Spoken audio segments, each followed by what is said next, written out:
फुटिला काकुड़ी रे प्रस्तुत सुआली पिठा सतरे पिठा जमती देखिया पाई तार बास्ना मध्य सेमती खाइबा पाई। ए पिठा थरे बनैला माने आपण मानकु बारंबार इच्छा हबो बनै की खाइबा पाई। मु ए पिठा फर्स्ट टाइम पाई ट्राई कली बहुत भलो भाबरे प्रस्तुत हेतिला। मु भाबिली आपण मानक सहित भी शेयर करबी ए पिठा। मु आपण मानकु भांगी की देखौची देखंतु तार पिठा केमती पूरा फुला फुला हेइची।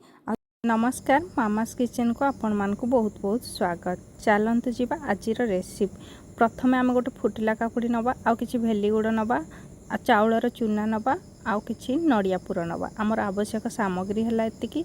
प्रथमे आमे चाउलर चूना प्रस्तुत कर नबा। काकुड़ीर मुंजी सब बाहर करिकी तार चुपा बाहर कर नबा। से कड़ाई रे सब काकुड़ी को देई नबा। कड़ाई रे वर्तमान देखंतु मु एई परि भाबरे ताकू मिसई देली। मिसई देवा परे गोटे गिनार मु पके नेली चाउल चूना। मिठा अनुसार भेली गुड़ पके नबा लूण पके नबा। ताकू आमे आंचरे वर्तमान बसई देबा। आंचरे बसैला परे तार पानी सब बाहरी जिवो। पानी बाहरला परे आपनकर जेतिकी आवश्यक रहिबो चूना आपण सेही अनुसार चूना देकी जंतुणी करनेबे।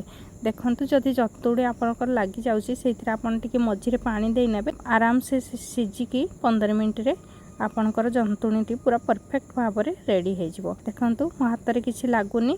वर्तमान मोर जंतुणी पूरा परफेक्ट भाव में रेडी हो जाइछि। किछि तेल हाथ हो किंबा घी हाथ टिके हेकी ताकू भल भाव में मिसई नबा। मिसई नबा परे आमे सुजी काकर जेमती प्रस्तुत करंती ए पिठा गुडी को सेमती गोल गोल करिकी मझिरे आमे किछि नड़िया पुर दे नबा। नड़िया पुर देकी आमे एई परि भाव में प्रस्तुत करनबा। आमे सुआली बनेबा। आपण जदि छोट छोट पिठा बनेया पई चाहउचंती ताहाले मध्य होई पारे। मु सब पिठा गुडी को सुआली बने देई। देखंतु मोर पूरा ए पिठा रेडी हे गला। सब पिठा गुडी को मु एई परि भाव में प्रस्तुत करनेली।